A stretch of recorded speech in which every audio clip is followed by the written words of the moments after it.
A federal investigation has been initiated Friday against Occidental College, Los Angeles for mishandling sexual harassment and rape complaints. Today, 30 women, Occidental College, allegedly have been raped. Nothing was done. Now, they're filing a class action lawsuit.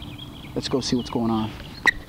Last week, the U.S. Department of Education's Office for Civil Rights, also known as OCR, started its probe after a complaint was filed last month by the campus group Oxy Sexual Assault Coalition, also known as OSAC. This group is comprised of students and faculty alleging that dozens of female students were sexually assaulted over the past 4 years and that the administrators ignored their complaints. Well, we thought this was bullshit, so NELA TV went on the scene to interview some of the student body. Do you think this happens everywhere, or is it just here?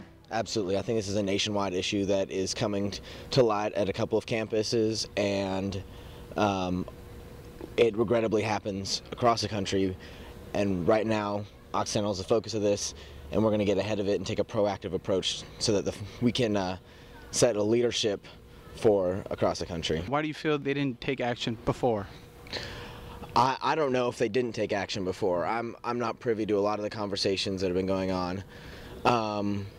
I think that this is a very complex issue that needs to be addressed, and I think it's important that we do it in a timely fashion. What's the vibe here on the campus with that whole issue? Is it really affecting the rest of the student body, or is it something that people really aren't taking seriously? Sure.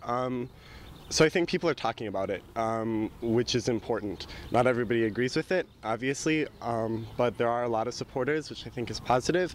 But there are some dialogues coming up, and I think that that's what's important, and I think that's one of the best changes that can come out of all this, is that people are finally understanding that sexual assault still is an issue.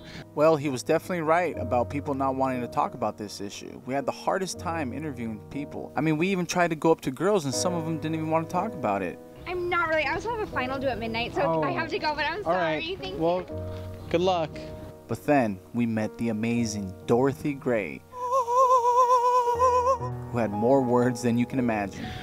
So recently a group of students, both current and alumni, filed a lawsuit against the college to get their tuition money repaid to them after spending 4 years in a hostile environment. So I think that once that lawsuit was filed, we saw a lot of action from the administration that hadn't been taken before. A lot of this really came about after the threat of losing possibly hundreds of thousands of dollars became a problem. Right.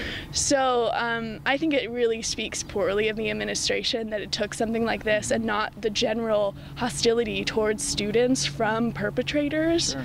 You would think that the general hostile environment and unsafe environment would be enough to push for true action that would protect us, but it clearly wasn't. So now they are taking action, and our president sent out an email on May 1st detailing what will be done, what steps will be taken.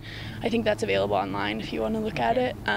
But it really only time can tell about what actually will happen and how this place will become a safer campus for us all, because honestly it's still very frightening, the people who are in charge of adjudicating the cases of rape on this campus. People are not trained. People accuse victims of lying. These are people who are getting re-victimized through the adjudication process, and it's honestly terrifying. And the idea that even now, with with all this media attention, people still don't feel comfortable talking about what happened to them and trying to get justice for themselves because of the hostile environment from the administration. Right.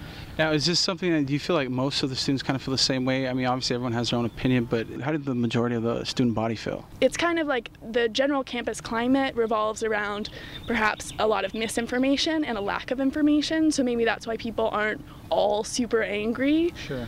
But I think that everyone who is informed is livid and wants change to be made. And it's really terrible that we're going into summer now and things aren't going to be in sight, and we're not going to be present here to put the pressure on, because it's sort of like maybe this will all go away over the summer, but like it won't. What would you recommend that the campus could do a better job in order to maybe prevent situations like this?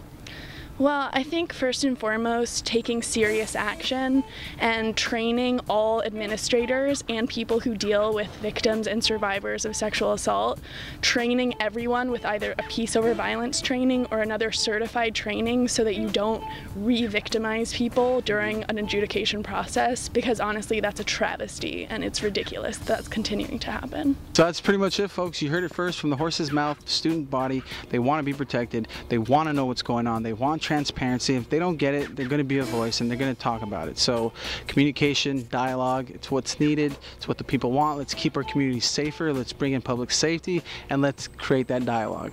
I'm Erik Garcia with NELA TV. I'll see you next week.